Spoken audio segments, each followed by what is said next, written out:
I'm laying on the ground. I'm laying on the ground. I'm laying on the ground. At what point did you not feel that this was a gun in your hand versus a taser? And so the family, obviously, they are glad she got charged.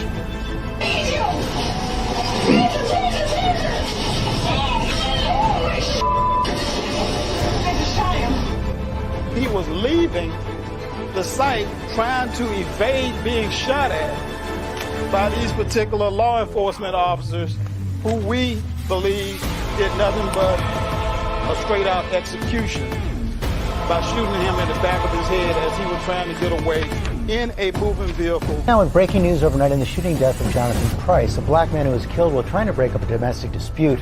The police officer has now been charged with murder, and Marcus Moore is in Wolf City, Texas with the story. Good morning, Mark.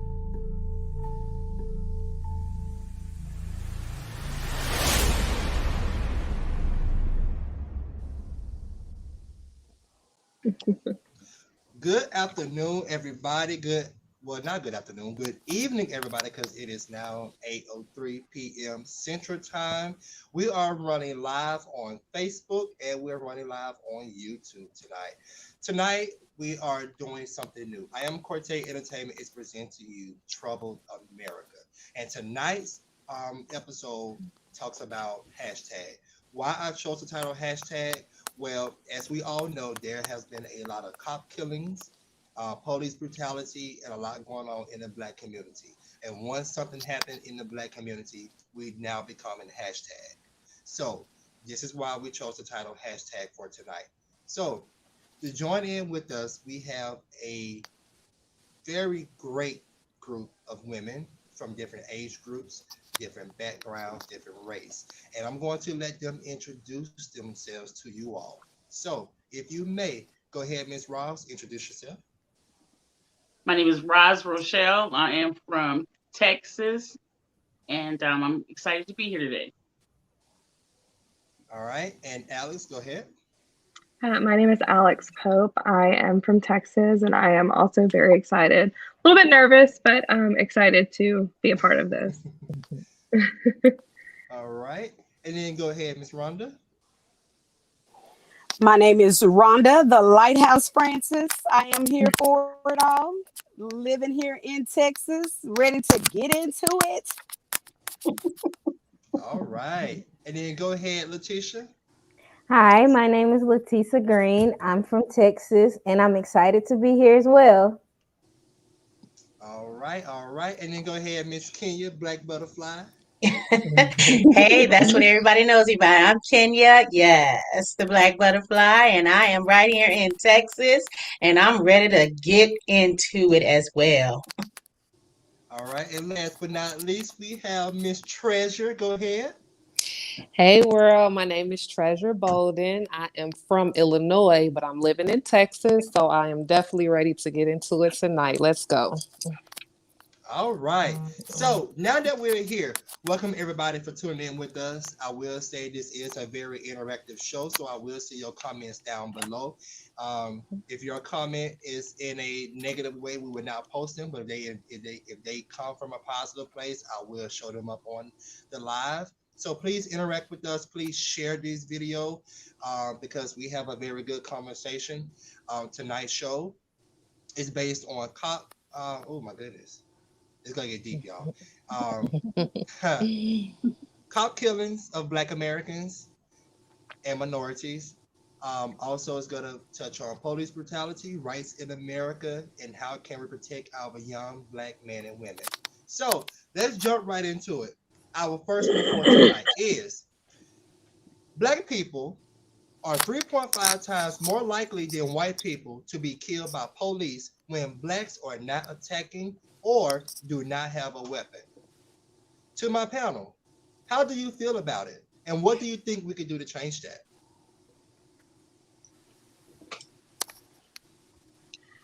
Who jumping? Well, listen, I'm gonna go first. As a mother of 4 African American young men ranging from the age of 30 to 27, it's heartbreaking. And having my first grandson, who is now a year old. Hey, Tinker. It's heartbreaking. It's heartbreaking because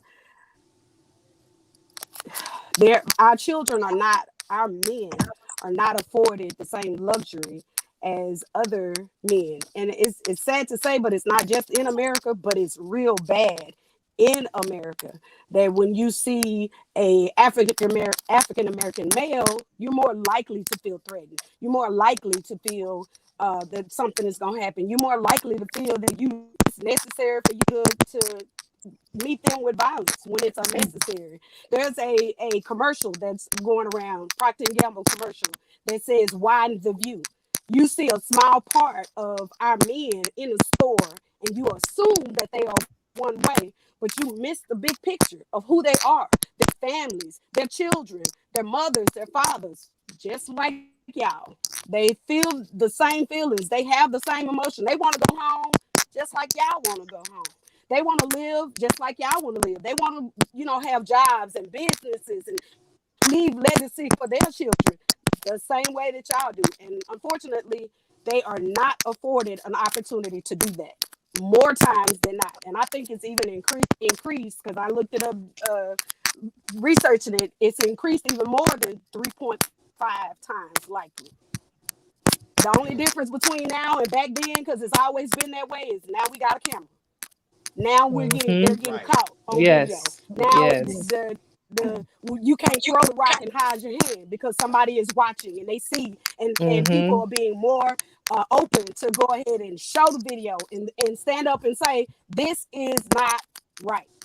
I want my husband, my son, my grandson, my brother, my nephew, my cousins. I want them to come home. Just like y'all want y'all to come home, I want them to come home. Yes. Go ahead, Kenya. I'm jumping in. Go ahead. Tag team, go. Tag team, yes.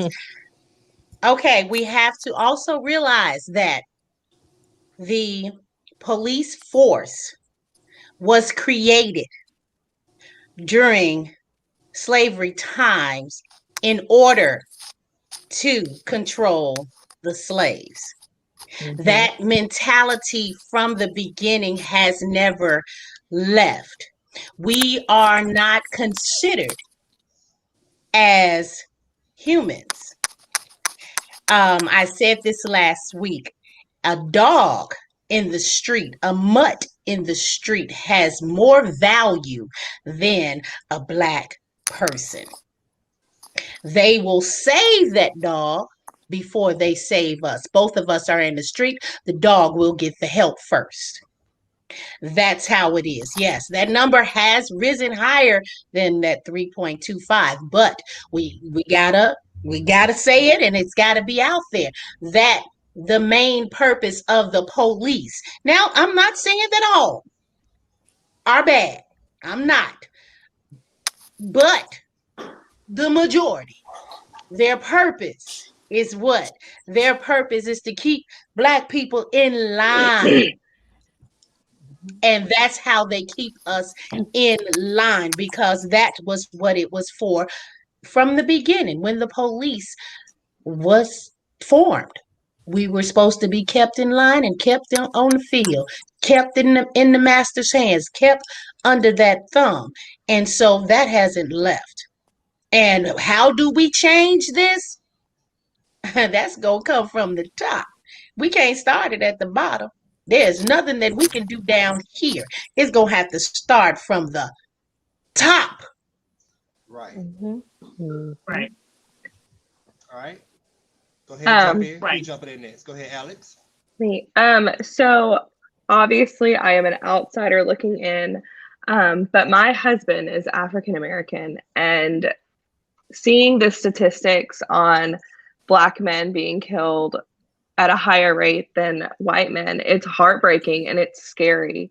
There are often times that if my husband gets home late, I'm worried about him. If he doesn't answer the phone, I worry about him. There are times that I have checked jail cells. I've called around hospitals because that's the first thing, unfortunately, that goes through my mind.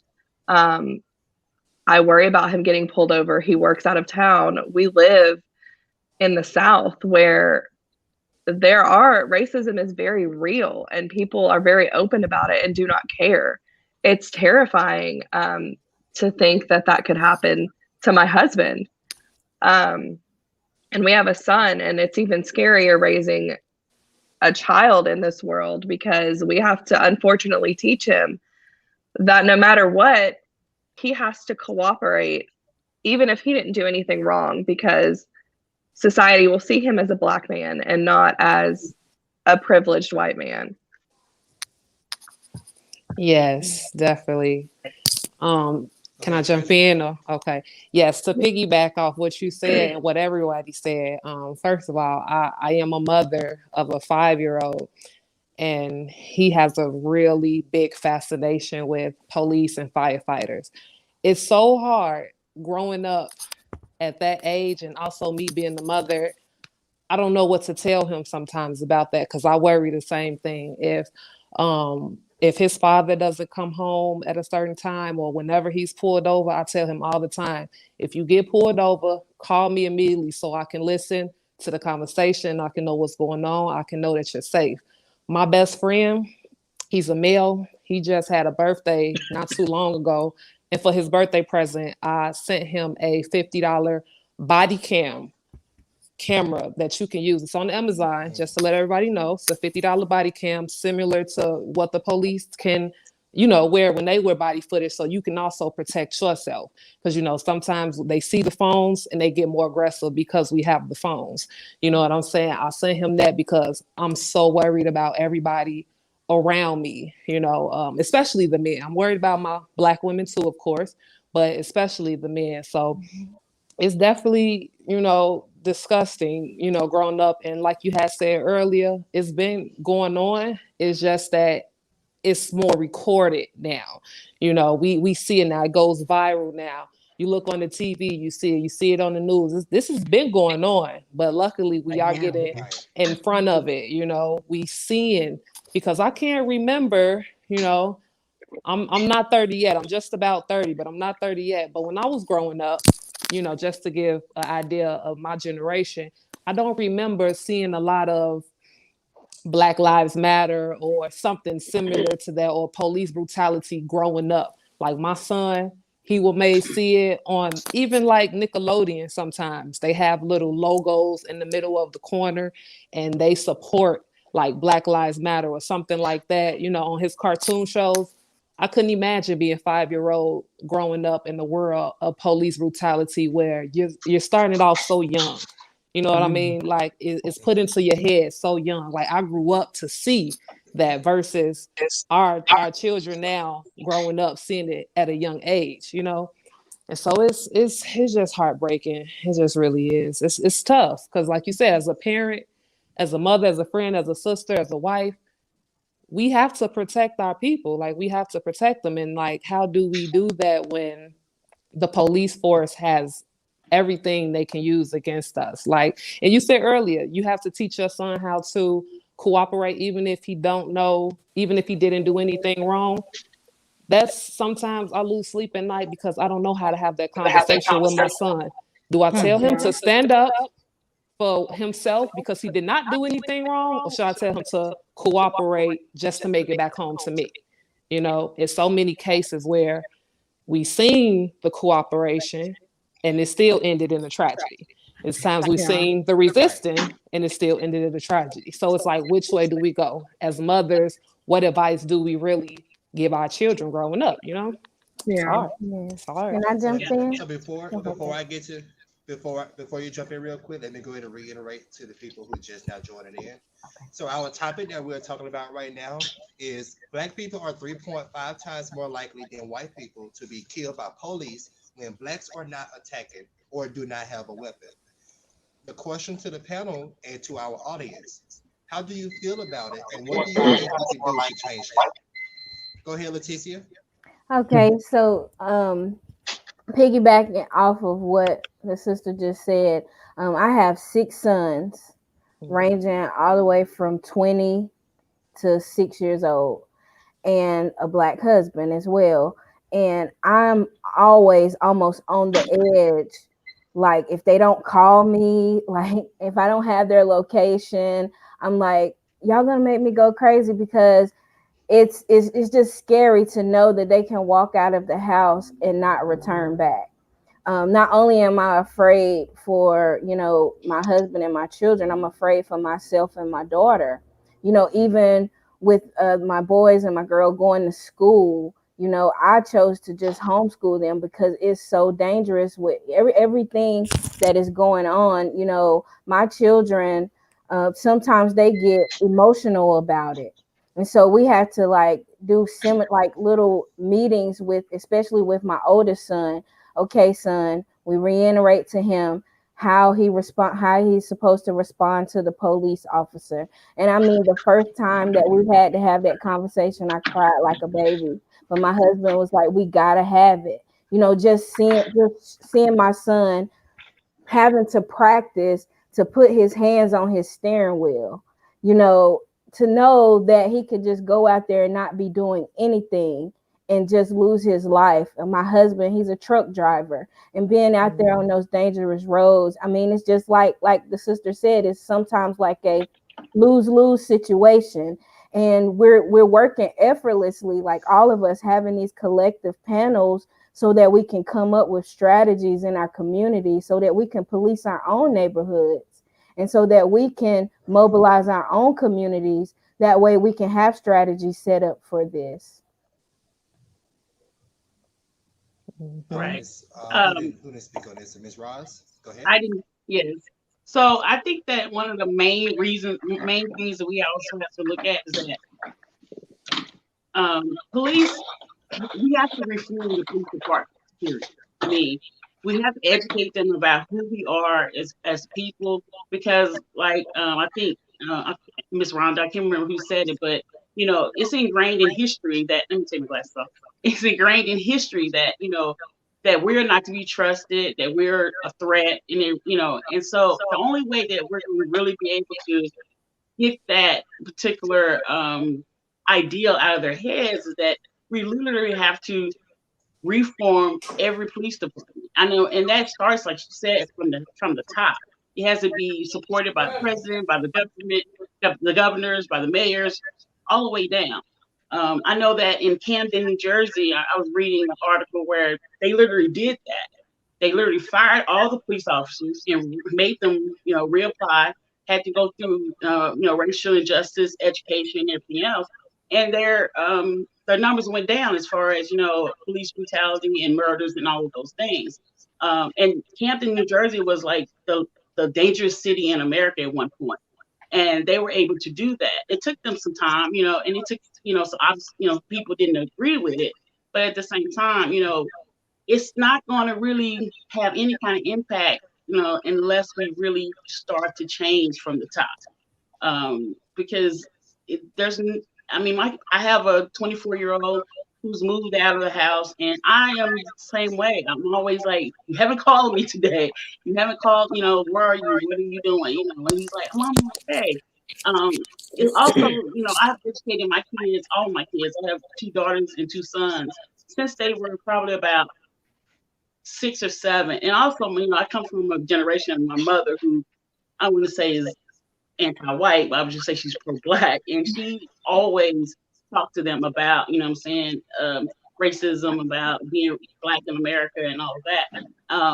And that also is a conversation that has to start at home as well, because if we don't start that conversation, early on, unfortunately, if we're waiting on change to come from the top, we still have to do our part. Right. All right. So let's move on to our second topic for tonight. And hey, Hello. now, Corte, before you move on, let me just say this, because a couple of people have said that like it needed to start from the top. I do want to put this plug in here for voting. The only way for it to start from the top is for us to put the people in the top that's going to do something about it. So vote, people, vote. Get out there and exercise your right to vote. Our People died so that you can do that. Vote, vote, vote, vote for the president, vote for the judges, vote for the city council, vote for the county. You, if it says to vote, they go. I just want to put that plug in there. Go ahead. I'm sorry. All right. Okay. So, before we move on, if your volume is up, try to turn it for those, for everybody. Try to turn your volume down just a tad bit, because sometimes it can get loud and interfere with the sound. And then also, rolling your earrings or hitting your headphones too. All right. I had a quick note. I had a quick note before we the conversation that we're having right now is really, really important. But I want everyone that's watching and all of us to see, why do we have to have this conversation? Yes. Is it had in every race? Is it had? No, ours is the race that has to have this conversation the most. That's all I wanted to say. Right. All right. So let's get a little deeper. And I think I spelled his name wrong, y'all. Do we care? Right, who cares? We don't care. Whatchamacallit? That's what his name All right. is. So Derek Chauvin has been involved in at least 18 police misconduct cases. He's been in police shootings and cases that most people consider to be police brutality. Why are bad acting cops allowed to stick around? And not everybody probably will be able to touch on this topic, but let's try to get a few of them in. We probably spend, let's say, 3 to 4 minutes on this topic, okay? So go ahead and jump in real quick. Why are cops allowed? Go ahead, Ms. Ross. Go ahead, Ross. Go ahead. Well, I'm just saying, I think that one of the reasons why is because they protect their own. And so it's, they cover up everything that they've done, you know what I'm saying? Because it's their homeboy, it's their friends, it's their, whoever the chief of police or, they're above them. So they're going to make sure that they protect the good old boy, so it's never going to be a situation where he's going to be disciplined because he knows that his superior has his back. Absolutely, I agree. Right. Agree. Right. Agree. So it keeps happening over and over and over again because they're never. I mean, you have to think about it, even for us. I mean, we protect our own, you know what I'm saying? But if we're in a level of authority, it's a different situation as far as how we should, react to the bad behavior, But they don't, they're not gonna discipline him because, they're gonna cover it up. They just known for covering it up. I'm actually watching. I don't know if anybody else watches this. All Rise, and they're actually going over something like this. It's on CBS, and the young guy that's now, I think he's in prosecutor or somewhere in there, right? District attorney or something. But he used to be an officer, and there were some things that happened, and it was okay because they were a family, they were a group, they were of this police society. But now that he's trying to be a lawyer, he's finding information about things that he signed off on that were misconduct, that were things that would take whoever his superior at the time would lock him up. He's even been threatened by him. So, there's a blue family hood of, you don't say nothing. You can't say nothing. You a part of us now. So that's why he has 18. And I wouldn't put it past that it was more than 18. So yeah, it's probably more. I think that if we just create strategies within the Black community, like a lot of times the higher ups are looking for the organizations that are on the forefront. But I really think that we should look back and reach to the outreach programs that are in the hood, in the streets, that are not on the forefront. Those are the ones who are making the real change and the real noise. I mean, as a collective, we're making some progress, but as a whole, like on the forefront, nobody knows about the little organizations that are doing the footwork in the communities to, like I said, police our communities, to go into these neighborhoods and create mobilization, community outreach programs to educate and to edify and to empower our people. I think that is the way that we create the change, because going to look for it, it's not going to happen. But if we just get down in the trenches, you know, like where we come from, we just get down in the trenches, we'll see that those organizations are out there and they are working. They've been working effortlessly. And so I think that's how we start to create the change. Okay. All right. I'm gonna take one more person. Anybody else want to give that? We have 1 minute on this topic. Nobody? Come on, Alex. So Just call me out. I mean, in my opinion, if there's better training to begin with, then there should be no reason. I mean, if in my company, if I act up and make a mistake, like, I mean, obviously it would not be a lethal mistake, but I mean, I work in a child placing agency. If I make a wrong move, then I put a kid in danger. I would get fired for that. Police officers should be held just as accountable as everybody else. Sure. But I mean, it's like you said, they're protecting each Alex, other. Yes. So Alex, what you going into is actually our final topic of this particular block. So I'm going to bring that up and then we'll let you finish, okay? Okay. So what reforms could change police accountability? Again, what reforms could change police accountability? Go ahead, Alex, you can finish up. Better training. But I mean, like you guys said, they're gonna have each other's back, especially in the South.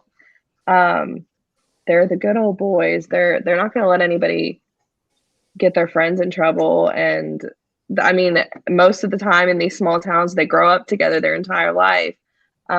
They don't think they're doing anything wrong. And it's disgusting. Police officers should be held accountable for their mistakes and their actions.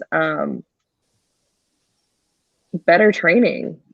Teach these police officers how to handle a human, not an African American or a white person, a human. Treat everybody the same way.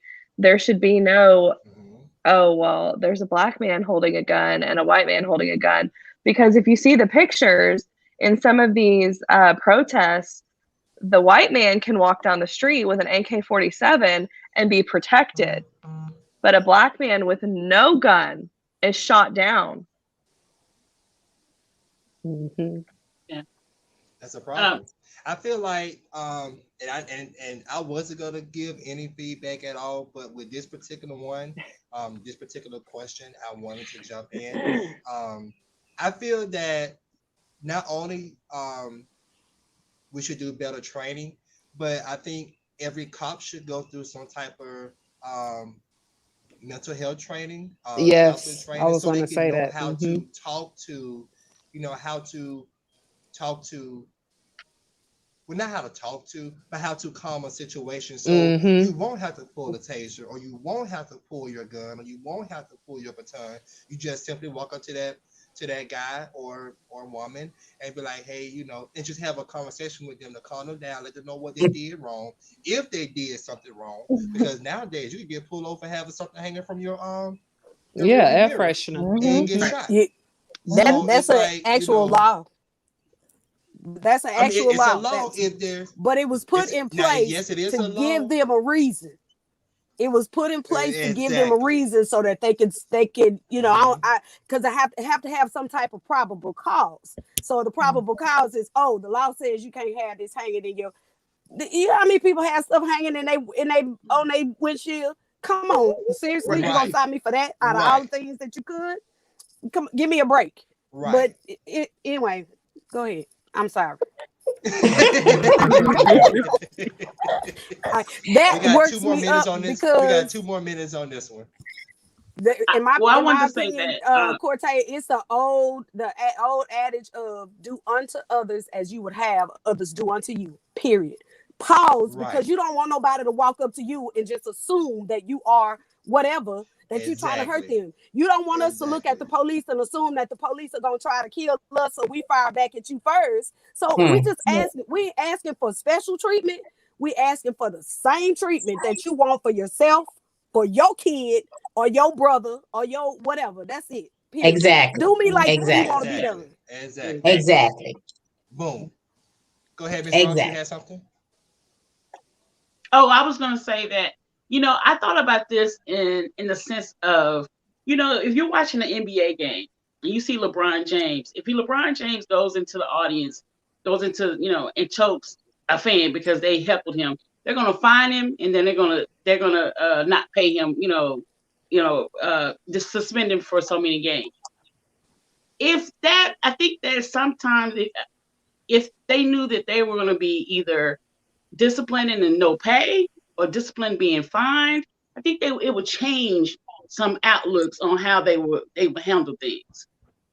Because I mean, Boom. no one wants to lose any money, How would they when it feel if comes they to stuff needed to like go that. home? I mean, it's not just about reform. I mean, because we definitely need to have them educated and reformed. But how about we just hit them a little bit harder? With okay, then Real we hard. had an incident going on. Here you go, $500 cut from your check or whatever it is. And it will be a bigger sting, I think. You know what I'm saying? And they would think twice It's about how they pull people over. it's Mhm. always an administrative leave. Administrative leave means you're getting paid. Mhm. Right? Exactly. Still You're getting still Yeah. paid. getting Still paid, getting paid. Free and vacation. then most of Yeah. the How about time you not get when paid? Yeah. exactly, most of the time when they do charge them, or they're in jail for so long. Not necessarily. A lot of times they're placed in other towns, smaller towns, given different identity or something. You stay here now, you can't come back, da da da. And nobody in those small towns know who they are or have heard of them. So they're going on doing the same thing over and over and over again. So they're not never paying, so again, reform, defund. Yeah, I said it. Defund Yeah. from the top. Right. Take the money. All right. Yeah. So, okay. So we're going into our first commercial break. I'm going to play a trailer to a series that I have called Justice. It's our pilot series, our pilot episode. We're only going to play a couple of seconds of the trailer, and we'll be back with our next topic. But I will leave with this: Al Sharpton, Ben Crump cannot do it by themselves. That's all I got to say. Amen. The rape. What can you remember about the rape when it was, happening?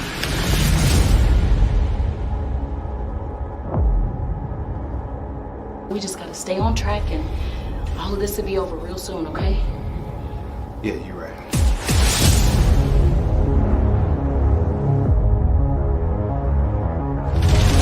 This will be the only way that I can help figure out who did this to you, and then we can have the right person custody. We got the DNA results for the Reggie case.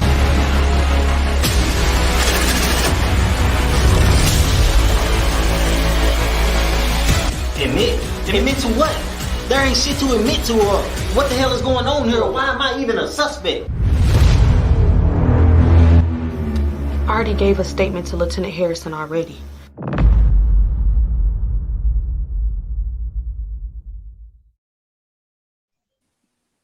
All right, and we are back. We are back. We are back. We are back. And that was the trailer to Justice. It's an anthology series, and that's we'll be releasing that later this year, maybe in the winter when we release it. So we jumping right into our next part of tonight's show, and this segment is called Within the Black Community. Okay. Uh-oh. All right. The first topic in right. Oh, it get deeper and deeper, y'all. It's So getting y'all deep. stay with us, interact with us, and go ahead and talk in the comments. I do see y'all comments. We do put them up on the screen, and yeah, chat with us because this is for all of us, not just us. This is for everybody because look, we gotta find a way to fix the problem what they call the elephant in the room, and the elephant in the room is huge, Right. and it's every Black American there is. Right. It's a lot of elephants. That's Got a why we whole have tribe. these. Yes, yes. The San Diego Zoo cannot even hold them in. That's how big this is. All right. All right. So the first topic is why do Black Lives Matter protesters also wait? Okay, You that's said actually it. wrong. Why do Black Why Lives do Black Lives Matter protesters also address why black on black don't crime? Why don't they why always don't also? Why Black don't Lives they? Matter? There we go. All right. So for those who tune in, this slide is actually wrong. It should say, why don't Black Lives Matter protesters also address black on black crime? Let's go. Uh-oh. I'm gonna On the start other this one spin, let's first do because this is what I tell my kids. When my kids were let's in do this school, let's do this in and they 3 were minutes. We'll do 3 minutes on this topic. when my Okay? kids were in school and they were acting up, and they would always come home and say, "Well, but mama, but my teacher did, but my teacher." I can't address the teacher until I address you. So I can't get to what's going on in the Black community because I'm too busy fighting you. Stop. Can you stop? Get out of my house. Can you get out of my house? And then I can take care of my kids. If you get out of my business then and mind your business, then I can take care of the business at home. So I don't agree that they should not address it. I think it needs to be addressed across the board because we need to stop killing each other. But you don't give us a time and opportunity to address it because we too busy addressing y'all. We too busy fighting our battles with y'all that we can't even take care of the battles at the house. That's all I'm gonna say. Go ahead. I definitely agree with that. I feel like us in the Black community, we need to start taking accountability because it's going to start with us. Like we can't depend on, another race to save us. We can't depend on another race to give us equality until we give ourselves equality. Sometimes we got our ancestor spirit, so we like what we real defensive. We do what we want sometimes, and sometimes that do get us in trouble. So I do feel like we need to start taking accountability and discuss our own issues in the Black community first, because we can't depend on somebody else to save us. And I may ruffle a little bit of feathers with this, but the incident with Ma'Khia Bryant, it breaks my heart because I really feel like everybody failed her, including the Black community, because that is a issue that she was dealing with. Well, from what I know, don't quote me, I'm not her, I wasn't there, but from the information that I know, she was dealing with a lot of situations, within the Black community with other Black peers, that we could have handled in our own home. We don't, I grew up in a home where me and my sister, we didn't get along, but outside on the street, we gonna stick together, period. Like, that's how I feel that, we just need to start taking accountability and addressing a lot of issues.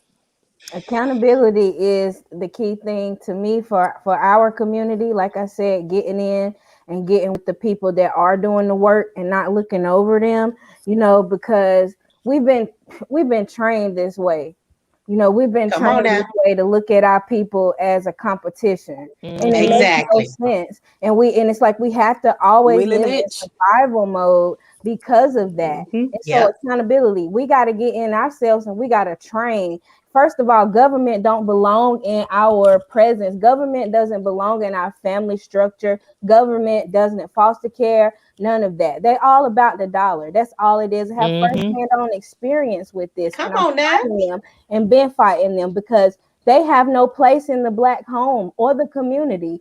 The fights that we are fighting are not even ours to fight. And so that's the first thing. Dealing with accountability, we got to go in, we got to train these minds right here. We got to start right here first within our home and within our communities. And like I said, it goes back to the accountability thing. Being trained this way, this is the way we are. But now we got to go in, we got to unlearn, and we got to retrain all over again. So reform our community too. That's it. And as Cortez said, we got those few that are at the helm, that are lawyers and speakers at funerals, that are doing things. But no, it's going to take us that are on the ground here, that's got to retrain the mind of our people because it is instilled in us to be jealous of the next Black person. You have your house. And you got your field, and they were put against each other. And then you got your strong buff, and then you got your weakling one. They were put against each other. And this has been trained in our minds that, oh, this my block. You don't come on my block. You come on my block, I gotta take you out. No, we got to train that up, baby. This all our stuff. This all our shit, okay? Yeah, okay. We in this together. We are a Black community. Not this just your block and that's they block. So we got to retrain. The problem is, okay, I'm sorry, I'm on my soapbox. The problem is the mamas have changed over the years. The mamas are younger and younger, and I'm not talking about you young people because there's some strong young sisters out there. The mamas have changed. The minds have changed. They out there with their daughters, their sons, kicking it in the same street. They out there having the babies, and I'm not talking about the 13 and the 14-year-olds that are having the babies. I'm sorry that had to happen to you. But it has happened where you growing up with your child. So y'all got the same mindset. And if your mindset was up, then they mindset goes up too.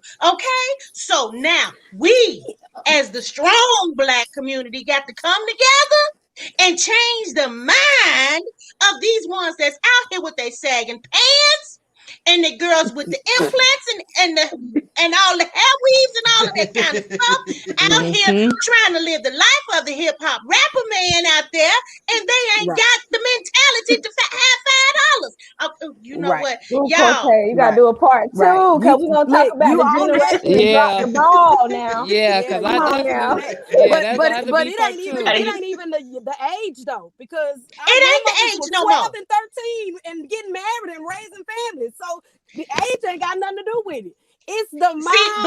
The mind. It's the media. The media. You got to That's change what how it you're is. thinking about this stuff. Absolutely. And it's still a fireball from the top because you said it's the media. Who said it's the media? It's still a fireball from the top. They are destroying the minds of our Black people. Intentionally. All right. So let's move to the next one. It's our final one in this segment. Because baby, y'all is hot today. You getting us worked up. Right. Come on, Coach. Is there a link between gun violence in Black communities and the excessive use of force by police? Again, is there a link between gun violence in Black communities and the excessive use of force by police? Let's go ahead and spend about another 3 minutes on this. Where they get the guns from? It's called COINTELPRO. That's what it's called. And they've been destroying us with it, and they still destroying us with it to this day. And we will not educate and retrain our mind to understand that. Sometimes you have to get in the bed with the devil, but not sleep with him. You understand what I'm saying? COINTELPRO, a counterintelligence act that is intentionally put to destroy any of our Black Jesuses that will rise up in the hood, in the community, any of our Black females that will rise up in the community. It's a destruction to bring us down. And it's like that. It's like that. So how do we as a collective change it? We have Ms. Roz or Alex. Y'all want to put in on this one? Well, I think that this question and the previous question go hand in hand when we talk about Black on Black crime and we talk about gun violence and putting it in our community. Because once again, if we don't see ourselves, then they're never going to see us either. So and it also goes back to education and of our young people. All these two topics actually go hand in hand. I came from my mother grew up in the era of 70s Black Panthers and all of that. So she educated me from the time that I was 4 or 5, and of course then now I've educated my kids. So when we talk about these topics on a daily basis, seems like unfortunately we have to continue to talk about them every day because it seems like every day there's another incident and another situation that comes about. And when you look at our community when it comes to gun violence, like someone said, where do the guns come from? They're flooding us, and on top of the liquor stores and the drugs and everything else. It's intentional, and when we know that it's intentional, that means that we have to be more intentional, and educate and try to figure out how do we save our people, because there's no way for us to be able to them to see us and actually for them to actually say, okay, we respect you. How? We don't even respect ourselves. There's no way that, there's no way that for them to even to see us as people, as humans, because of what we do to ourselves and in what we do in our own community. Come on now. Alex, you wanna jump in on this one before we go to our final okay. Okay. All right. I think some key points too, like conflict resolution programs, and within the smaller community, conflict resolution programs between Black people, social justice programs. When you make people of the community feel like they're a part of something, you can get more change. So I think as a collective, more social justice reform in our community, whether we have to have panel discussions like this every day, like one of the sisters said, social justice reforms, conflict resolutions, those are some solutions that we can offer within ourselves as a community, as a collective. And the Black people don't trick the Gucci, because they think that idea of them making it available for everybody to get a gun, that's so that they'll have an excuse to shoot y'all whenever they want to. See, if anybody can get to it, then I can assume that you have one. I don't have to be justified in when I pull that trigger, because I thought he had a gun, because everybody can have one. Don't get sideswiped by that. Right. Even though, unfortunately, people like Philando Castillo did not, he was a licensed carrier and he still lost his life. Do it the way that it's supposed to be done. Protect your family the way it's supposed to be done, and don't fall into that trap because you don't respect yourself, that you can't be respected. To heck with that, because it's some of them that's out there that's worse than us, but they still demand, they act crazier than us, but they still demand the same type of respect. Again, I'm not asking you to give me special treatment, but I am expecting you to give me the same treatment that you expect for yourself. Period. Come on. I don't care what you do and how you do it, but you're gonna give me mine. That's right. Yeah. Go ahead, Cortez. Open carry is not the same. So for us, for them, it's for us. See, it ain't.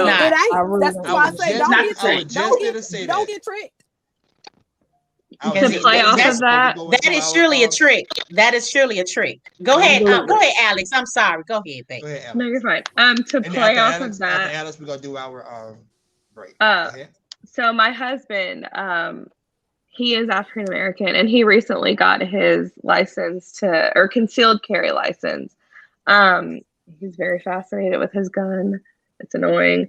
But he recently got pulled over, and the first thing he did was tell the police officer, hey, I have a gun in my car, but I do have my concealed carry license. And, it's something that would come naturally to me, because, you have a gun in the car, you tell him, but he's like, I'm a Black guy in a small town. I'm not about to give anybody a reason to do anything. But it's terrifying to think that he was in that situation in the first place, and to think what would have happened if he didn't say anything. Yeah, that's good. And the thing about it is, that's why I was going to get to this point here. They trying to push these gun laws. They really are trying to push these gun laws. But are these gun laws also for the Black community? No. None of that applies to us. No. Not at all. All right. The gun laws are not. They're not for us. Their laws are not for our laws. Again, police was created to keep us in line. That's right. As Black people. So their law is not our law. We're all on different laws. Two Americas. And I'm a licensed gun holder, but I'm like her husband. You don't stop me. The first thing that I give you is my gun license. So you already know, and I carries everywhere I go for my protection and yours. I'm gonna tell you I got it. Because if you come at me wrong, you might get shot. If I feel threatened, you might get shot. I'm just saying. So I need you to know that don't play. Let's not trick the Gucci. Hey, we both carry around here. I'm here, Huey Pew Newton in this thing. We both carry, and I know my rights. So I'm gonna go and hand you my gun license and my driver's license. Yes, I do carry. It is out of sight. You see my hands here, they are, and I don't assume because I'm a woman that it doesn't apply to me. It does apply to me. And there's a and I promise I'm finna stop, but there's a very personal story for me where I literally put my finger in the chest of a police officer as he was addressing my son, and I said, "You hold on 1 minute, because that's my son, and he won't die on my watch. Not today. He won't die today. So you see my finger, right? You hold on. You hold on." And you let me handle this. So I'm not crazy into thinking that I'm above it or below it or any of that. Again, I ain't asking for special. I'm asking for right. Do me the way you want yourself, your son, your family to be done. Period. Exactly. It go right there. All right. So before we go to our final break, let me read this comment real quick. This is from YouTube. His name is These Delectable Delights. He said, "This is a great and much needed conversation for the Black community. Everyone's point were good." Thank you. Thank you. Thank you. Amen. So we're going to our final break. When we come back from our final break, we have 2 more topics and we're closing out. Hey everyone, my name is Erin Nicole. I am the owner-operator of A. Nicole Entertainment Management Group, and I want to cordially invite you out to my first annual A Industry Networking Mixer. It will be held July 11, 2021 at Chocolate Lounge Exclusive in Dallas, Texas. This event is for any and everyone in the entertainment industry. If you want to become a part of the entertainment industry, please come out, get some good information on what you need to do to be successful in this environment, and also enjoy foods, drinks, and a few special performances. Again, we look forward to seeing you July 11, 2021. Feel free to reach out to me by email at erinnicole@anicoleentertainmentgroup.com or by phone at 469-796-9594. Hope to see you there. All right, and we are back. I do want everybody to go to that event. That is going to be a very great event for the entertainment industry. This is Erin Nicole's first event that she's putting on. So I would love for everyone to go out to that event. All right, we're moving on to our final 2 segments. And both of these segments only have 1 topic, y'all. All right, so the next segment is protecting our young Black men and women. And the topic is, what can we say about our young Black men and women growing up in an era of surveillance? I want each person to give 1 thing they could say about our young Black men and women growing up in an era of surveillance. All right, Ms. Ross, you go first. This, growing up for me, not growing up in that particular era, it's jarring for me because the fact that every single thing that they do and we do is recorded or actually seen. And you actually have to think about that when it comes to your actions. When it comes to my kids, they're so into, social media and everything else and constantly showing me things, that people have recorded and all of these things. And I'm fascinated because, I didn't grow up like that. So it's like, you're not protected really in privacy by that because you're constantly thinking about what it is my actions going to be recorded by someone. You could be at the grocery store or however, or just walking down the street and someone's recording you, And I think that for them, they're so open and honest when it comes to all of that. It's hard for them to be private. It's hard for them to keep to themselves and just be like, I was telling them before, I said, when I left the house, I didn't have a cell phone or I didn't have anything, you know what I'm saying, for someone, and it's like, they're like, what? What do you mean? Like, yeah, it's my I had private time just to be, reflective of myself, and I wasn't worried about everyone watching me. And for them, it's such a different, it's such a different world, and it's something that I think is going to grow even further, because soon we're going to have cameras everywhere, and we also have to figure out how to live in that world, and that's something that in my age that I'm trying to my best to try to figure out. Right. All right, Alex, you up next. So I think I see this question a little bit differently. I'm glad that we're growing up in a world where everything is recorded. Because if my husband is out in a situation, God forbid, I know that I'm going to be able to see what's going on and what happened. My son, I know that when things go on, people start hitting record, and I want to see, if God forbid anything ever happened, I get to see for my own eyes what happened. And in the instance of, I'll use Jonathan Price as an example. He had nothing to do with the situation. He was trying to break up a fight. And I have no doubt in my mind that my husband would do the same thing. But in that situation, people in a small town see the angry black man. They don't see someone trying to break up a fight and help somebody. So in that instance, I do appreciate that people are nosy and record. But also, there is a downside. They're going to see the angry black man, and they're going to find a way to victim blame. You're right. And the Jonathan Price story that she's talking about, me and Alex actually live in the same town. She's like 5-6 minutes away from where I am right now. Mm-hmm. You up the street. Yeah. And the Jonathan Price situation happened in the very next town over. I don't even consider Wood City being a town. I consider it being Greenville, because it's right there. So yeah, and it hit close to home. Very close.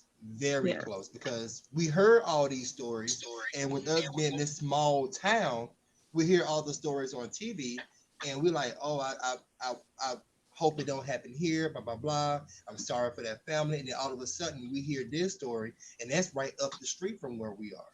A couple of minutes up the street is where the shooting happened at.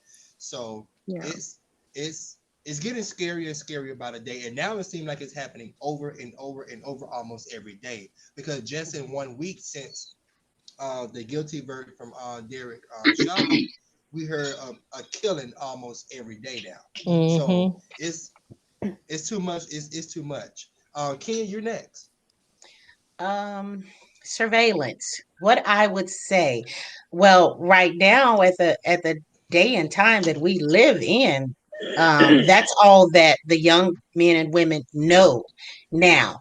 This age that's growing up. Again, I'm from that era that we left home with 25 cents to put in the telephone. Pay telephone outside if we needed to call home for anything, but we had our bus fare, and that's it. That's all. Then pages came out, and then then you get your little itty bitty phone, and no, it wasn't itty bitty. It was one of them big phones. If you had the money, you got one of them big old brick phones. But times have changed in surveillance. What I would say is everything. The watchers are watching from wherever you are. Now, most of them don't care. They want to be seen, no matter what. They want to be seen, but also realize whatever they're watching on you today, it will be seen 25, 30, 40, 50, 100 years down the line. That incident, anything that you do, surveillance is everywhere. We got surveillance when we don't even want surveillance. It's there. So everything that you watching is a surveillance on it. So what can you say but just let you know it's going to be seen from now until 100 years down the line. All right. Let's see. Rhonda, you're next. So growing up in this era, as everybody is out, it's continued to say, it's very different from when we were growing up, because we went outside and played. You went outside in the morning, you stayed out until the street lights came on. If you wanted some water, you drank water out of the water hose in the yard. You didn't come back in the house, or you had a jug that you brought out that morning, and you better drink that water, because when you come in, you gonna stay in. It was that kind of stuff. You see what I'm saying? We did kid things. We climbed trees and we dug up worms, and we made up games. Red light, green light, Mother May I, that kind of stuff. We're not in that age no more. Kids cannot be kids. They are, they are doing the role of parents, which they should not be doing. The older siblings are, and don't get me wrong, because unfortunately the Black community, we've always, we took care of our brothers and our sisters. There was a hierarchy in place. The older brother was responsible, sister was responsible. Whoever old in the house, that's who you better listen to, or else you finna get it. And everybody got a whooping. So, I mean, we're in a different day and time. Our kids are not allowed to be kids. They are unfortunately made to be. We have to worry about when our kids walk down the street or go to the neighbor house, if somebody done touched them or gonna snatch them on the way, or sex trafficking is at an all-time high. We got to, worry about. I got to worry about, it used to be the shorts and stuff that they put on back in the day. They was out. Everybody's shorts was little, because wasn't nobody looking at nobody. Now, if they put on some little shorts, I got to worry about if the man next door is looking at my baby, boy or girl, right? Sideways and crossways. It's different. I do say for our children, adults, all of that, surveillance, video, recording, pay attention. Let's start there. Pay attention to what's going on. When my children were in school, and I keep referring to my children, but when they were in school, they went to a charter school, and this charter school had 5 basic rules. If you followed those 5 basic rules, you were never in trouble. Instant obedience, respect of others, respect of property, diligence to duty, and listen and learning position. And anybody that went to this school know this, because they still teach that to this day. Instant obedience. For us in culture, that means do the right thing. If you know the right thing to do, do the right thing. Don't do what you want to do because you feel like you want to do it, because you feel like, it's me, I get to do what I want to do. Do the right thing. Treat people right. Treat yourself right. Respect the place that you live. As a community, we used to be better about what we took care of. You used to couldn't tell the difference between our community and somebody else's, because we took care of our community. That's true. We cared about what our yard looked like. We cared about what our house looked like. Now we care more about the size of the rims on our car than we do what living in a house. We'll drive up to a project, which is crazy, because that car done lost value as soon as you drove it off the lot. Where this house is gaining interest, it's setting up a generational blessing for your family. Pay attention. Pay attention to what's going on. Do right by others. Have some respect for yourself. Have some respect for your family, your property. Stop sitting in front of your grandmother cussing like she your best friend. Stop walking around in front of these older adults, and you are 2 hours over in the store, and I can hear your conversation, and everybody's excuse my language, but bitches and hoes. My name ain't bitch, nor is my name hoe, and I ain't never been. Know my name, ma'am, miss, call me. If you don't address me something, you can call me Mama Rhonda, Miss Rhonda, Aunt Rhonda, Sister Rhonda, Madre, but you better put some respect on it, because that is period what it's gonna be. We ain't friends. It was a story a little while ago that when my kids were younger, we were sitting having a conversation. My husband is a great man of the fraternity Omega Psi Phi, and they were holding a conversation, and we was talking about being friends with your children. We will never be friends. We will be friendly. because me and my children have a great relationship. We could talk about anything.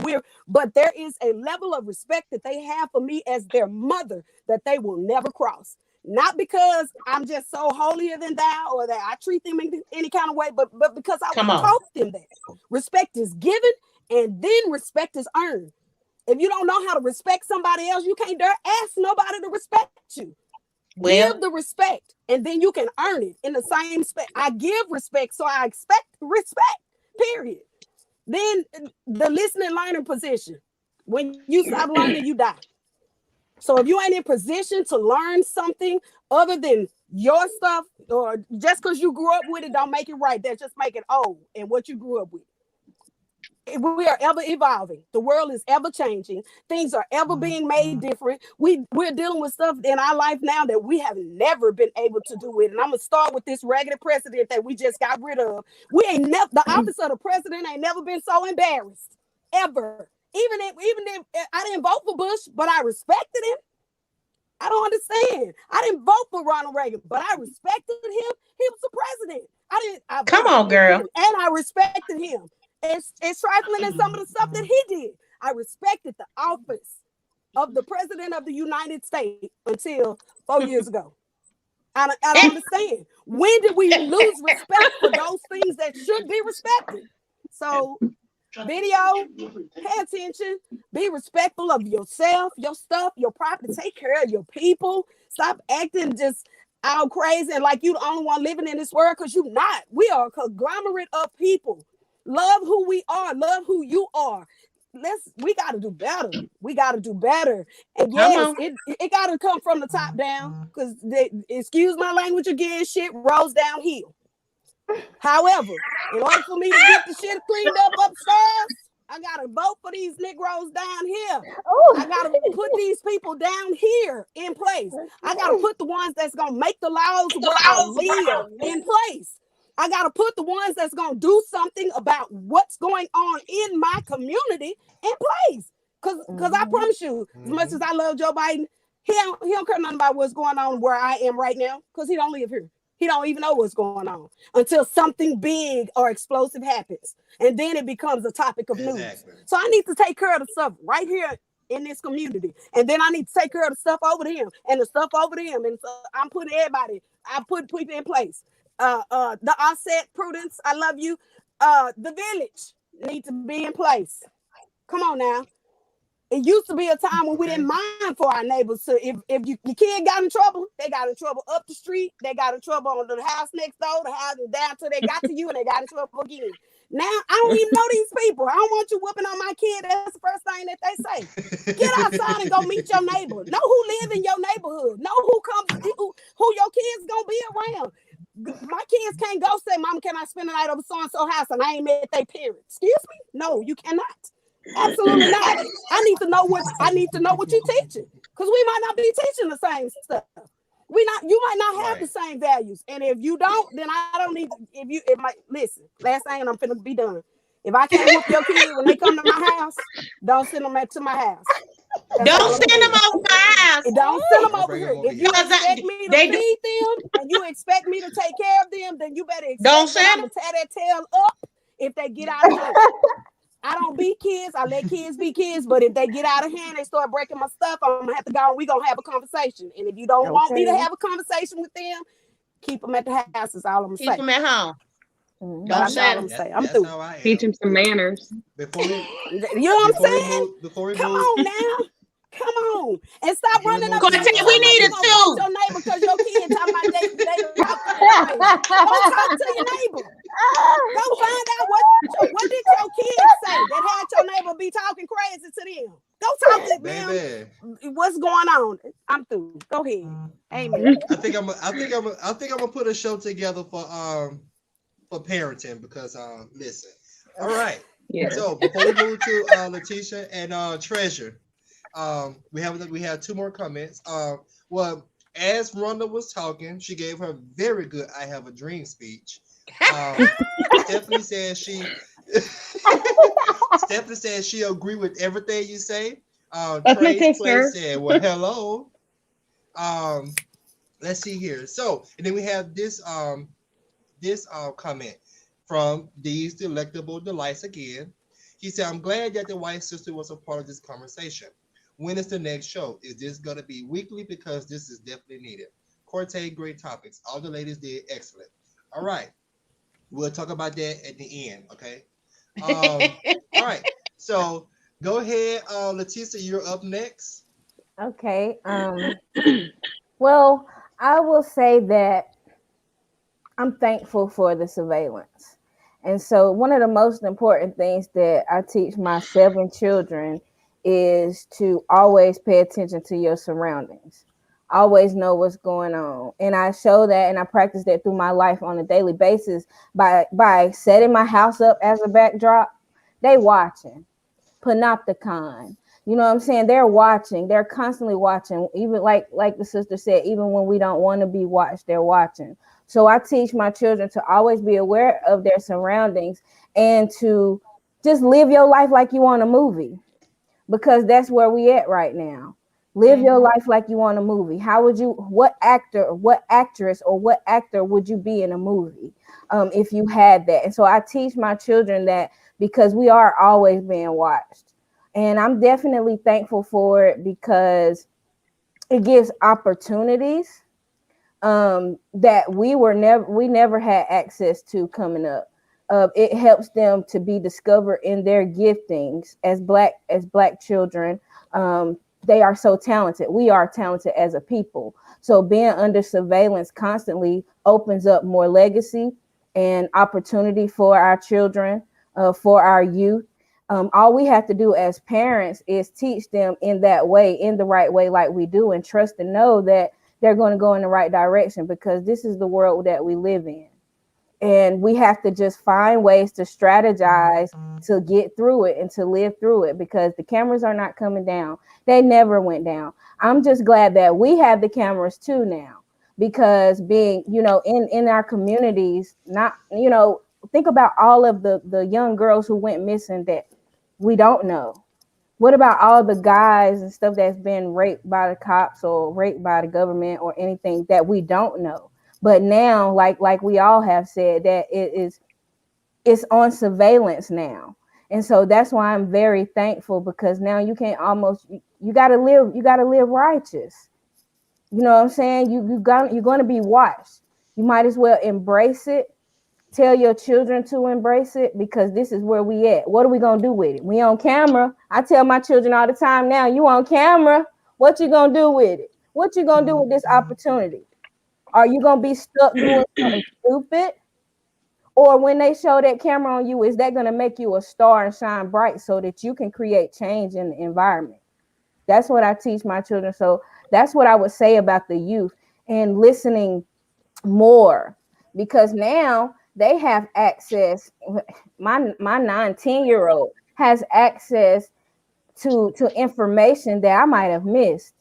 So I'm so glad that they have that now, and that I'm able to keep up more with my children. I can keep a track on them if I need to. I can just, it's better. That we're here, we have to embrace it, because this is just the world. It's the world that we live in. What we gonna do? We on a movie now. What we gonna do? Okay. Come on now. That's how I feel. We had a comment real quick. Trent said, "Ooh, the police didn't exist until black people were so-called free. So the foundation of policing in America is discriminatory against their brothers and sisters." All right. Go ahead, Treasure. You're Thank up you, next. Trent. And after Treasure, that was good. we're going into after Treasure, we're going into our final topic and closing. Go ahead, Treasure. All right, so I've been so torn about this because I am happy about the surveillance, but yet sometimes I'm not, because like someone said earlier, this surveillance is going to last for years, hundreds and hundreds and hundreds of years on. I don't want, my final moments or anybody's final moments to be recorded and they're going viral, and that's the only downside to surveillance to me.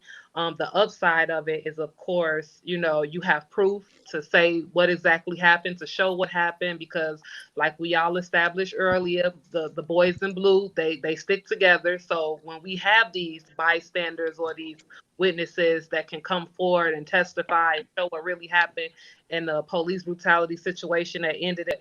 But at the same time, those people are not known until it's their darkest hour. You know what I mean? Like it's their darkest moment. And to be portrayed like that at your very last minute of life, I feel ways about it, because I know, I always say, if anything ever happens to me, not even just police brutality wise, just anything like car accident, anything that bad happened to me and my family, I don't want that going viral. I don't want my, lifeless body, on there. But like I said, on the bright side, it is good because it does, shed light onto certain situations that may have happened that actually happened.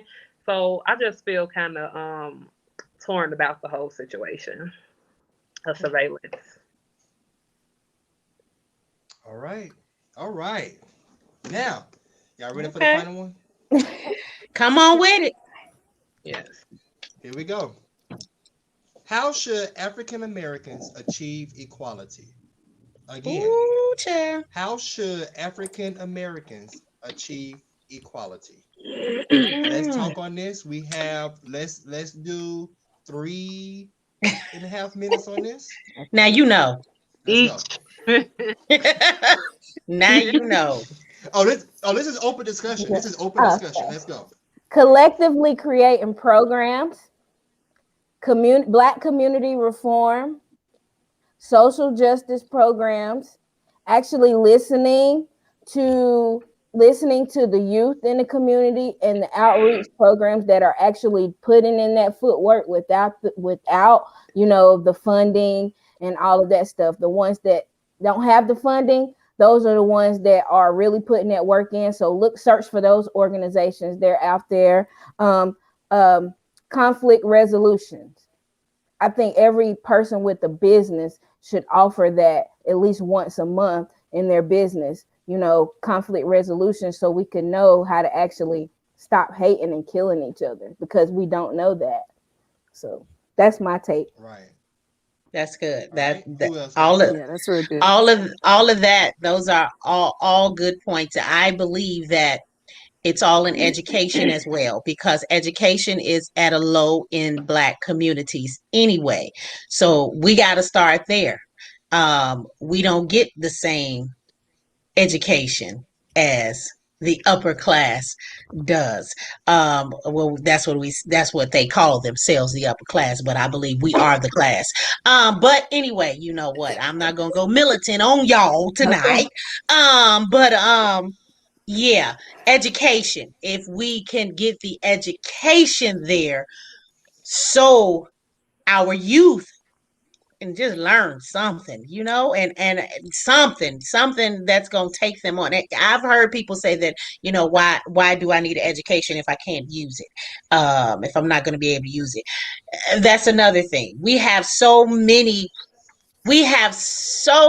targets on us as Black, brown people, that it's really hard. So equality, that's not going to even come in our lifetime.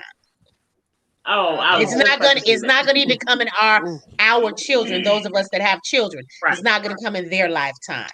It's going to take a long for y'all churchgoers out there. Jesus gonna been the came back twice before the colors get equality. If I can piggyback off of that, I would say this right here. Go ahead. No, I was saying I was exactly what I was going to say, because I feel a little sad that the fact that we're probably not going to see it in our lifetime. If you think about history, Civil Rights Act was in 1964. That was 57 years ago. And we're still talking about the same stuff for the most part. That was 57 years. You know what I'm saying? And I mean, if you do the math, a lot of people talk about we know slavery 400 years. That means that we about 345 years behind. You know, if you think about that time, I mean, I just told my daughter that. I said, I don't think you're going to see it in your lifetime. It's not going to happen. I mean, we do see change. We do see things happening, you know, all of those things. We also go back to what Corte said before. We don't even have any real leaders other than, you know, Al Sharpton, Ben Crump, were, you know, that to kind of lead us. You know, we had civil rights movement. We had a lot of leaders, you know, that was there fighting for us and trying to make sure that, you know, we tried to know that we got equality. But even now, like I said, 57 years later, we're still talking about we are having a literal discussion about our we rights. still trying to overcome. Right. You know, you know we gonna overcome. For real. When we gonna overcome?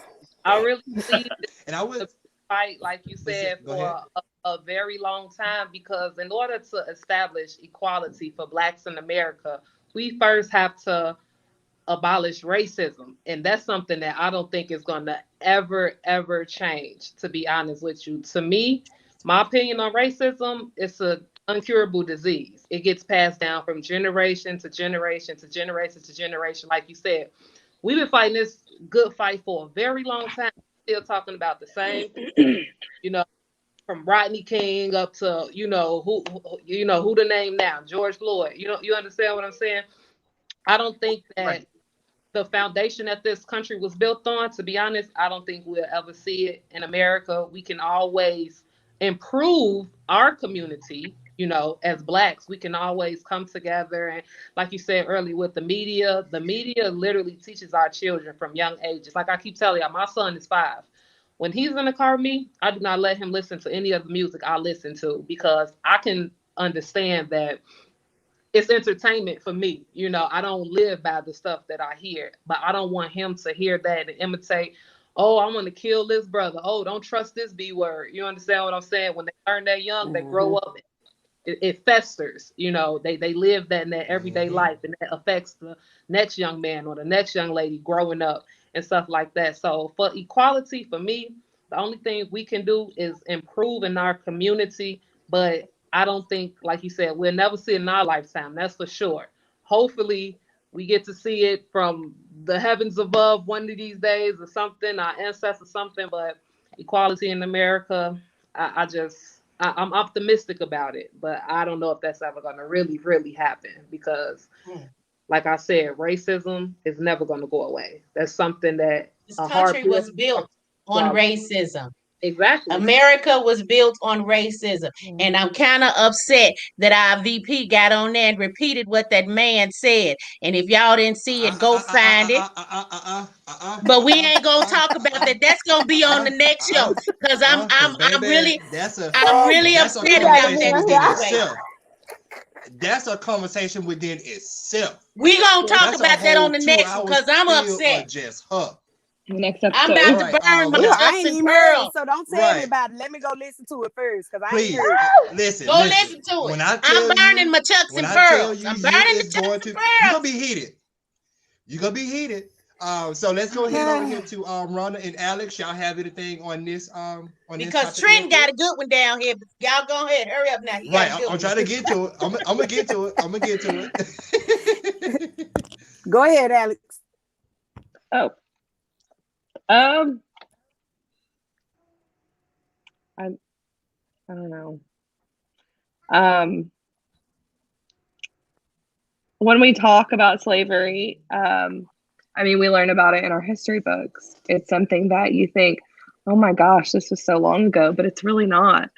It's not something that was that long ago. I mean, it's still something, racism, it still lives in this world today. It's disgusting to think that somebody thinks that you're less of a person because you have a different skin color than I do. I don't understand it. It's disgusting to think about. And as a white person, my husband tells me all the time, he's like, you don't understand because you're white. I don't understand what he goes through, but I see the pain that is in his eyes that he doesn't want to admit when somebody looks at him wrong, or when he, before this job, he didn't get the job because of the way his name sounded, that they could, or when they spoke to him on the phone, they could automatically tell that he was a Black man and that they assumed he didn't have an education. And now he is the director of a very well-known company. And, you know, to see a successful Black man, people don't think that he's that way. The only thing that I can say to try and help is put people in power that understand what you go through, what racism, how we can help. I don't really know where I'm going with this. Put people in power. Like, I don't know who said it before, but train people better, train police officers, train companies, customer service, train every company that deals with people needs to be trained on how to talk to somebody, not just the police. It's every company. It's all over the board. Every company. And I'm gonna end with this right here. And I think Letitia said it best. It's the mindset. I'm an optimist, so I believe that it can be seen in our lifetime. But we got to change how we think about this thing. We got to change about what we think about this thing. We got to change about our thought pattern of how we view other people. Yeah, it's more than just the police.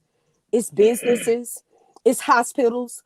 African American women are more likely to die giving birth than white, Asian, Hispanic, because of a mindset. The African American person, the reason these laws are in place and equality is not what it is because it was the mindset of a Caucasian male that thought that if I put a law in place that says that this person is a property and not a human being, then I get to do what I want to be done to this person. It was the raggedy mindset of that person that caused that to go into place. That has to change. That has to change. And it can't just come from me as a mother, Cortez as a uncle, you as a sister or wife. It can't just come from one place. It got to come.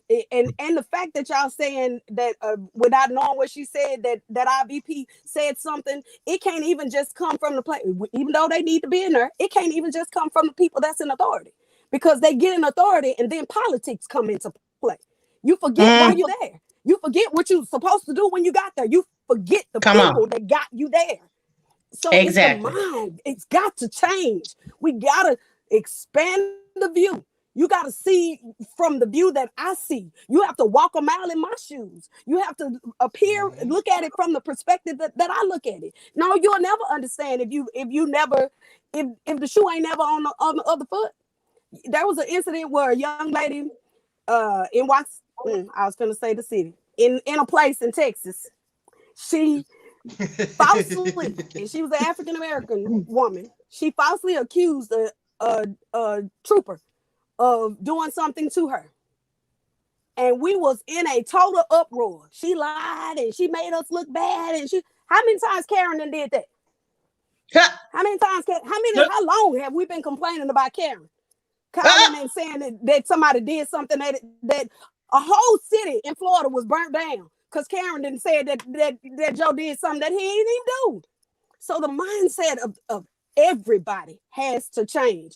And the way you change that is that person that's doing that racism or that crooked stuff that they're doing, make them suffer the consequences of that we are having to suffer. Give them a sentence for a joint of 10 years, 20 years in prison for a joint, and see don't they change their mind. Poe Derek Chauvin, I'm crying. Whatever. Because guess what? You know how many African American men are in jail for things that they are innocent for? Not stuff that we physically saw them do, stuff they are innocent for. So I'm not concerned. I'm not even concerned or in an uproar or mad about you having to go to jail. When Amber Gaga, I was so impressed with the fact that they forgave her. Forgive her. Good. But you're going to jail. I almost called out her name. You're going to jail. You know why? You're going to jail. Because you killed this man and you saw with no remorse talking about I was tired. I be tired every day. I ain't shot nobody in my house. And I got kids. I come home with different people in my house all the time. Okay. But I ain't shot nobody. It's got to change with how you think about things. It should not be the first thing you should think about when you see somebody else of any race, but especially one of color. You shouldn't be ready to pull your gun and assault somebody. You shouldn't be ready to take a life. You shouldn't be ready to just, end somebody. You not alter everybody's life. And if you are, then you should be ready to also suffer the consequences. Whatever that may be. Exactly. If that means And 20, 30 I years know in jail, we about and I'm to go. speaking from experience because I have a son. One of my sons is serving life in prison. And that was a hard thing for me because I had to deal with the fact that my son committed a crime. Do I want my son to go free? Absolutely. He needs to be at the house. And if you ask me can he come? Yes, send him to the house. He don't need to be in there. But at the same time, I have to remember there was a family on the other side of this incident that had to deal with what he did. That's a hard road to cross. But if you big enough to if you big enough to shell it out, then you big enough to suffer the consequences for whatever you shell it out. Even the Bible says, and I don't mean to go religious, but the Bible even says that God is faithful and just to forgive, but you shall suffer the consequences. You got to, that's residue that you got to deal with. So my take on it, you want equality? Make them suffer the same thing that they suffer unto others. Make them suffer what they've done to other people. Eye for an eye. So it used to be an eye for an eye. Used to be. Steal something, they cut your hand off. It used to be. Make them have to suffer through that stuff. You broke the Django. She broke some eggs. You get whooped. Okay, well you get whooped because you sent up her ugly. Whatever. I don't understand. Make it be across the board, and they have to deal with it. Then they will stop looking at it from a narrow vision or a narrow eyeglass, because then that has to come back to me. I got to deal with that too. So if you want some change, make them have to deal with what they putting out. You put it out there. What you got to do? Put somebody. Let George Floyd brother stand on Derek Chauvin neck for 9 minutes. See how that works out. Don't do the crime if you can't do the time. We as people too, as a Black community, we don't have to really adhere to their stuff. Like, we can school our own children. There are things in place. I don't vaccinate my children. I don't school my children publicly. There are things that you can do to combat.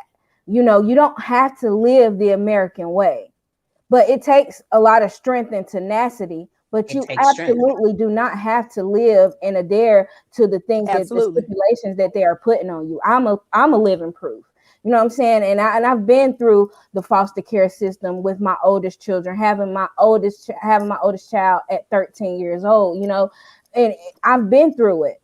And that thing taught me to retrain my mind, to raise my own children, to raise my own land, to try to do everything to become self-sufficient and to teach my people the same way, because you absolutely do not have to vaccinate your children, put your children in harm's way. You don't have to do that, but because it's the way we feel like we do. We feel like we got to do this thing, but it's this. It goes back to the mindset. And I'm 30 going on 35 years old. And I've been in this thing on both sides, the good side and the bad side. And I mean, I'm just saying, it's the mind. It's the mind of our people. That's it. That's all it is. You know better, you do better. So if you supposed to. Yeah, you supposed to. Thank you. You supposed to.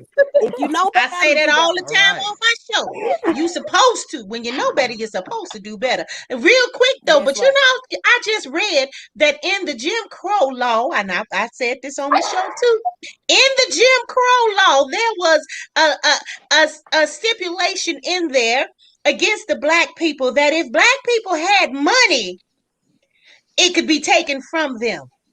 There were banks that were formed for black people. In the Jim Crow law, those banks were closed down and the money was taken and no money was given back to the black people. In the Jim Crow law, a white person, and I ain't talking about the white people, but the people of that time right then and there could walk into a black person's house and take or whatever he wanted. They want that's and right. they couldn't do nothing about that. Was in the Jim Crow. You know that law that they Oklahoma passed. City, Black Wall Street. Yep, and they was happy. Oh, we got the Jim Crow laws to pass. Now they gotta pay them. Don't dance yourself on off somewhere. Okay, right, can we get the Trent here? All right. Woo, Trent. All right. So I'm going to now. We're not going to respond to this because I think I am going to do a part 2. Oh, we'll bring this over. We'll bring this over to our part 2, but I'm going to put it up here so everybody can see. Okay. He said, "This may sound harsh, but the only way to achieve equality is to engage in a revolution. Blood." I can't read this. Revolution. Blood has to be shed. What do y'all think about that? Y'all think on that. And we'll come back and listen. We gotta go. We've been on here for an hour and a half already. I really wanted an hour, but y'all had good conversation and people was liking it. So but y'all hold that. And we will bring this over, okay? Okay. Because I'm ready to jump. I'm burning up. See. Oh, y'all want to talk so bad. Ooh, Trent. Now, okay. Why do y'all think all of our Black Panthers is locked up? Don't do us like that. Now, Stay tuned. so let's go ahead and we'll go ahead and end this real quick. And to answer before I give my final and answer to these, so I have to put the lights. I want each of y'all to give one word of wisdom to everybody tuning in, and then give your thanks, and then it will come to me. So go ahead, Ms. Ross, what you got? I think that we have to have real conversations with our children and our families, and to start educating about us, about our history, because in order for us to go forward, we have to know where we came from. There you go. All right, Alex, what you got? Let me just give you guys a little word of wisdom. So I grew up in a very small town. Do not let the way you grew up influence the way that you live your life. Who cares if you grew up in a racist? Okay, let me just say this. My mother, bless her heart, she is very against my marriage, against my child. But I don't care. I love my husband. I love my baby. Don't let the way that you grew up influence the way that you live your life. Just be a good person. Love other people. Love your neighbor. Love the people you hate. Just be nice. That's it. That's all I got. All right. Kenya, what you got, Kenya? I love it. Bless her heart. That's something we say, oh no, we in the Black community. Bless her heart when we trying to be nice. My mother-in-law says it all the time. She likes to say, bless their heart to, those babies that they ain't that cute. Bless their heart. And some nice shoes. Them some nice shoes. That baby got a nice outfit on. Okay. My one word, because you did say give a word. My one word, and I'm gonna stick with this word because this is something that's dear to me. And my one word is purpose. As long as you are breathing, you have purpose. My Black people, my Black community, my allies, white allies that's out there, my other race allies that are out there, as long as you are breathing, you have a purpose. Now, we are at the forefront of all the hate that's in the world. I'm not taking nothing away from the Asian hate, but Black hate has been here much longer. But you have a purpose. Help us fight while you are breathing, while we are breathing. All of those names that you put out there, they're no longer breathing. Their purpose is over, but we are here. So let's make this purpose. Come on, let's get this thing done. Let's see something in our lifetime. All right. Go ahead, Miss Rhonda. Kind of like piggyback off of Kenya. First of all, I want to thank you ladies. Y'all was such a joy. And Corte, I appreciate the invite for doing this. But my words of wisdom would be kind of like what Kenya said. Do something. Don't just stand in the background. Do something. And if you're something, because everybody is, we don't all have to share the same gifts. We don't all share the same purpose. We don't all share the same, do something greater than yourself. Leave something that will live past you. Not just a kid, not just land, but a mantra or a word to live by, a phrase, whatever. Do something that's going to outlive you. So do something. Impart into somebody, a kid, a sister, a cousin, a brother, a neighbor. You just have no idea. You don't know the impact that you could have on somebody else's life, but do something. It's plenty to do, and it can't just be one person doing it. So do something. You are not in this by yourself. You're not alone, but you do have a part that you can play. Whatever that part is, play it. I love y'all. Thank y'all so much. It was so much good conversation. Y'all got me fired up over here. Still trying not Rhonda to needs her own episode. Real, she do. Yes. Try not to respond, Trent. I'm trying not to respond. Listen, the answer to that would take us to a whole nother hour, and yeah. I know. So, Leticia, what you got? To everyone, first of all, thank you for having me on this platform, and it was nice being on this platform with all you queens. And I just want to say to anyone that's under the sound of my voice, with the power that's in me, my 360 degrees of power, you having a special assignment over your life.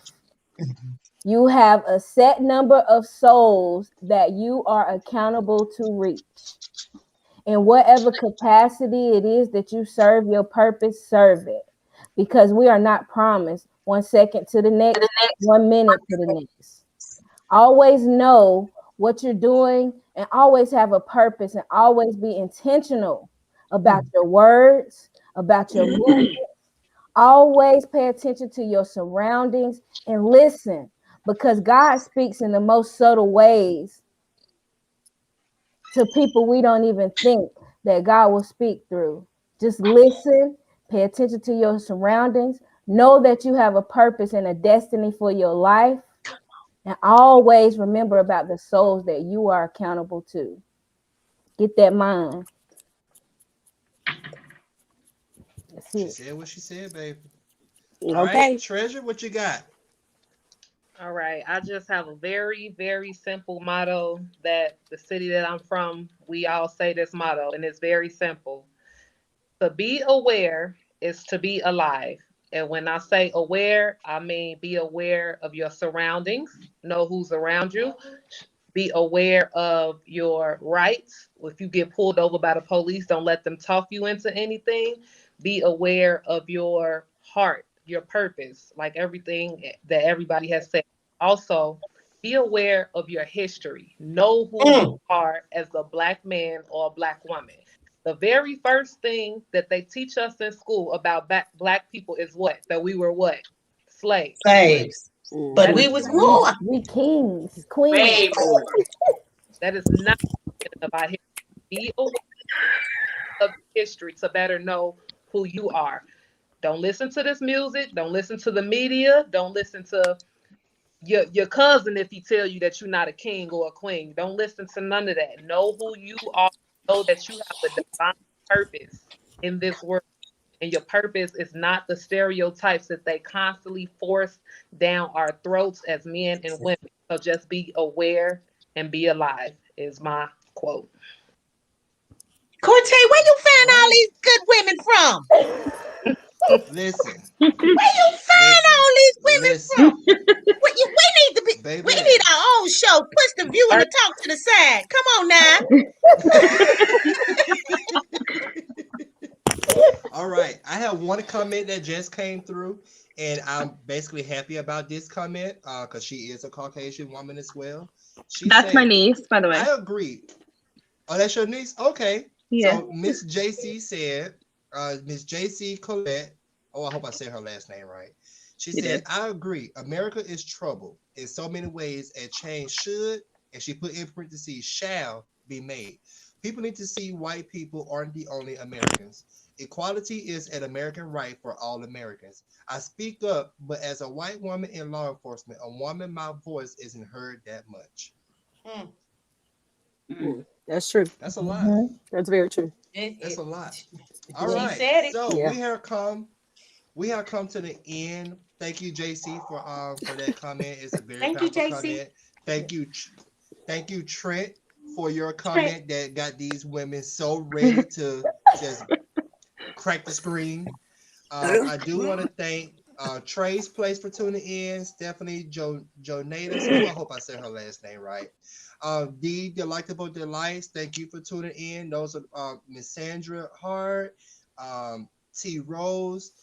That's from Facebook and YouTube. We're broadcasting from both places right now. I'm trying to keep up with y'all and both platforms. I have my phone here, my laptop here, my desktop over here, my projector up here, trying to make sure I watch everything. Listen, it's a network over here, and I'm so glad that you all are a part of this.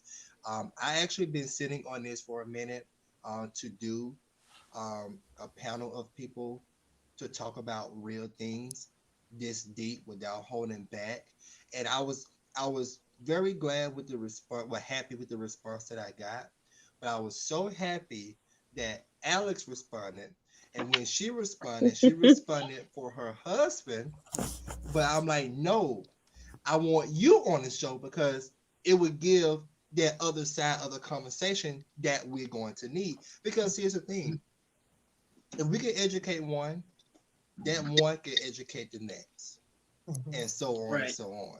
And I feel that even though Alex, you are Caucasian, and you were still learning about the Black community, you still stepped out there to learn about the Black community without being offended or anything like that. So I applaud you for being on here live, actually, to have this discussion because we need it. Thank you guys so much for having me. Oh, you're welcome. You're welcome. And, I do want to be on the next one because I want to respond to that comment as well. So, I'm inviting myself. Yes. And I think I do want to have a guy on here. So if your husband, I'll try and talk my husband into it. Okay, perfect. And let me tell you something. I won't even mind if y'all come over here to my place because, like I said, I have a big spot. I have an in-home studio, so we can all be on the same screen if you want to. You know where I live at, so I'd be glad to have y'all over here. I'll cook seafood for y'all. Okay, so, we'll come over. So I do thank each and every last one of y'all for joining in on this panel. It was fun. I'm happy about it. Do I want to do another one? Hell yes, I want to do another one because this was so great. It was successful. Please do. It did exactly what I wanted to do. We'll talk in a group on when y'all want to come back and do it. I don't want to make it an everyday thing unless we get those people who like, look, y'all got to come back every day. But we're all business people. We all have family. We all have things to do, so we can't do it every day. And Treasure over there rubbing. Yes. I'm doing. Treasure is the reason. Treasure is one of the reasons why I'm not starting back up out in the South, because she cannot be pregnant in the series. Come on, we waiting. Okay. This was fun, and to answer these delectable delights, yes, we're going to do another one. You said, what is it? It is going to be weekly because this is definitely needed. We're going to talk in our group because this is our first time doing this. So we're going to talk in a group and see how often we want to do this, and it won't be the same topics, but it will be as deep as it was tonight. So if you want to, the Delectable Delights or anybody else, I know I told my panel don't share their information because it's, I want to protect them, but I don't mind sharing mine. You can find me on Facebook at Corte-ish, or you can find me on Instagram at Official Corte. If you want to follow these lovely ladies, it's up to them if they want to put out their information, because again, we did talk about some deep things, and there are some crazy people in the world. Even though they tune in as bait to find out who they want to attack next. We ain't with a motherfucker. So if they want to give their social medias, I will open up the floor right now for them to drop their handles if you want to follow them. And then we'll come back, we're going to play our outro video, and we are done. So Ross, do you want to give your social media handles for how people can follow you? Definitely. I'm an open book, and I'm out there entertaining everything else. So Roz Rochelle on Facebook, and I am Roz Rochelle on Instagram. My kids made my rest of my stuff. I don't know none of my other handles on any other social medias, but I am on Instagram and Facebook, and I think TikTok. I am Roz Rochelle. So yeah, I'm gonna go watch TikTok. Okay. Right. Alex, what you got, Alex? You want to give your social media? Of course I do. So my Facebook is just Alex Pope, and then my Instagram is Alex Pope 1994. Instagram is not that interesting, but find me on Facebook. All right. Kenya Black Butterfly, you want to give your social media handles? That's probably all of my my handles. Kenya KenJAL Brown on the book, and on Instagram, One Queen Black Butterfly on the gram, you guys. And I got TikTok and all them other stuff. I got Twitter. Don't ask me. I just know how to press the button and get to it. So all right. And Miss Rhonda, you want to give your social media handles? Yes, because I ain't never scared. But Rhonda Francis on Facebook, Rhonda LaQuise Francis on everything else. My website, my Instagram, my Twitter. When TikTok open, RHONDALAQUESEFRANCIS. You can find me. I'm public everywhere. Public. For the super Period. Absolutely. Yes. All right. And Leticia, you want to give yours? Yes. You can find me on Facebook at Leticia G, and Instagram at Leticia G, TikTok at Leticia G, Twitter at Leticia G. Everything Leticia G. Come on now. All righty. And then Miss Treasure. You can find me on Facebook exactly how it appears on the screen, Treasure Bolden. That's it. All righty. All right. So I thank everybody for tuning in. Please make sure you follow all of us.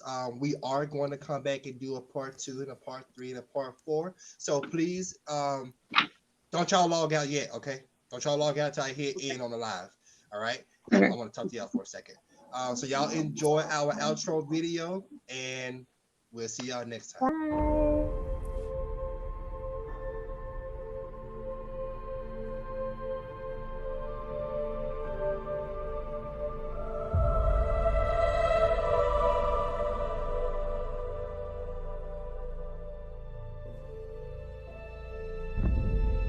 Bye. Man, okay.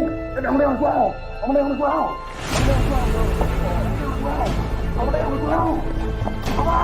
At what point did you not feel that this was a gun in your hand versus a taser?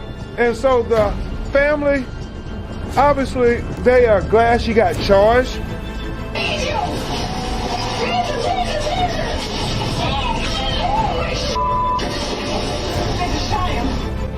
He was leaving the site trying to evade being shot at by these particular law enforcement officers who we believe did nothing but a straight out execution by shooting him in the back of his head as he was trying to get away in a moving vehicle. Now with breaking news overnight in the shooting death of Jonathan Price, a black man who was killed while trying to break up a domestic dispute. The police officer has now been charged with murder, and Marcus Moore is in Wolf City, Texas with the story. Good morning, Mark.